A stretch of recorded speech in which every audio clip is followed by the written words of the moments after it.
Okay, this is my setup. Try to keep the slugs out of my planter here that has string beans in it. The slugs really like the young seedlings, so I'm kind of thinking maybe next time I'm gonna plant the seedlings and get them started, because what's happening is when they get in on the seedlings, you can kind of see like right there, and they eat the new leaves as they come up. It can actually, looks like it can almost kill them and keep them from growing. But once the beans get established, then the slugs really, even if they eat some of the leaves, they're not actually killing the plants. So some of this damage was done before I put the this electric fence in. I just did this yesterday. Basically what it is, it's expanding on the same idea of another guy on YouTube who used the same idea on a raised bed. Basically what you have is, I've strung two wires about, and you've got a quarter to half an inch apart, and the idea is you connect these to a 9-volt battery, which I have here, protected by a plastic zip bag, and this gives you 9 volts going around the these two wires. Now the inner wire is the hot wire, the outer wire is the, I guess, the neutral. So this slug right here was able to crawl over the outside wire and get away. Over on the other side, okay, my camera went off for some reason, so I'm back and I'm going to finish this. Like I was saying, this slug right here didn't make it. He obviously made contact with the outer wire and the inner wire at the same time, and anyway, so that was the deterrent. I have this other one over here, this other planter I also did this with, but this one was a little better because I actually made a bracket out of metal and it's securely fastened. So far it seems like it's working pretty good. I've caught a couple of tiny slugs in here, but I think they were already inside before I put the fence on.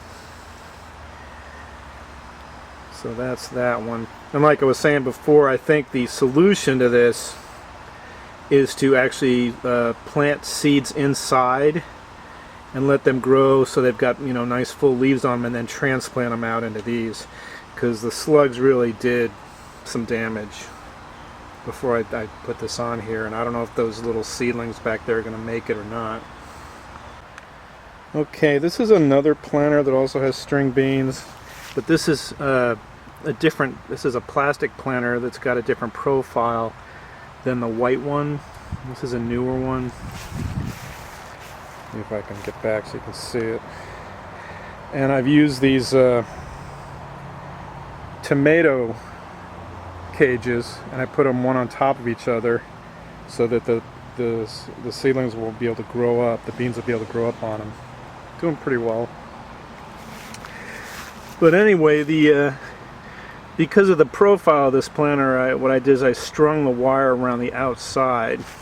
So same basic principle, and it goes to a battery holder. Again, I bought these battery holders on eBay, like 5 at a time, and they work really well. It's even got an on-off switch on it, which I probably will never use, but so that's that setup. And this seems to be working pretty well too so far.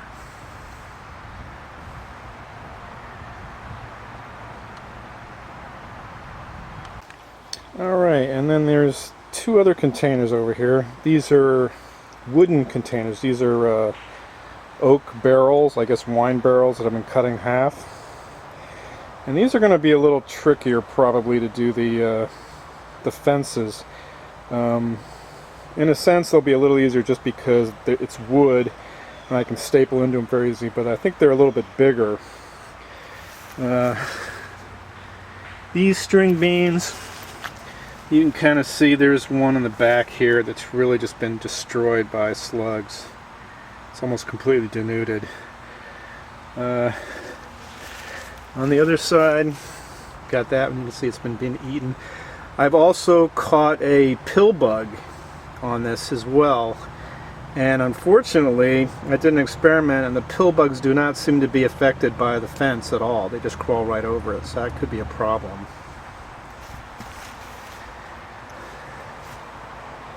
So again, I have the double inverted tomato cages for it to climb up on.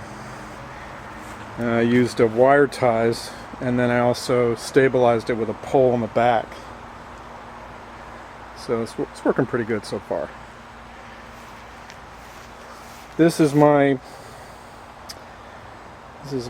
pepper plants, and they're doing okay, I guess. They've also been attacked a little bit by the slugs, but not quite as much. So I'll put a fence on this one too. I'll have to take off the chicken wire to do that, but that's what's going on with that. Okay, one more thing on this plastic container. This is like a kind of an imitation wine barrel container, I guess. That's what they want it to look like. But it's all made out of molded plastic. The one thing with this one is it's a little bit more difficult to get the wire on because it's thick plastic. And I actually had to drill small holes, 2 small holes for each anchor point, and then I put wire through and then twisted it. So this took quite a while. Probably a good hour to put this on here. But the good news is that now that it's done, and I'll be able to use this container for many years to come. So you can kind of see there's basically like a 3-inch piece of wire that goes through and holds it in place on the outside. And I guess lastly, one thing I would point out is the beer technique does actually work fairly well. It's kind of unpleasant because you have to put these containers in here and put a beer in, and this has just been after rain, but you can see there's actually a slug on the inside of there. And you have to buy the beer too, so that's expensive. And when it rains, that kind of ruins it and you have to replenish it. So I'm not sure if I'm doing this the best way. Supposedly, I guess that they get drunk and they're supposed to fall in the bottom and drown. I don't know if they're actually drowning or not, but they do seem to prefer the beer over the seedlings. So I guess you're basically just tempting them into that to try to get them away from damaging your plants.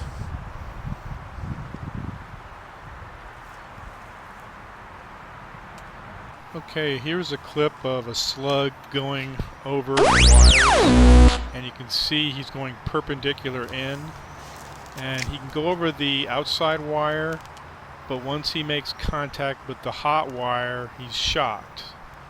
So that keeps him from going over.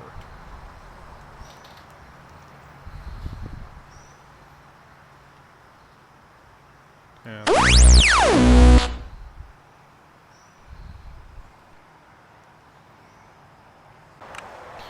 Okay, this is the one exception.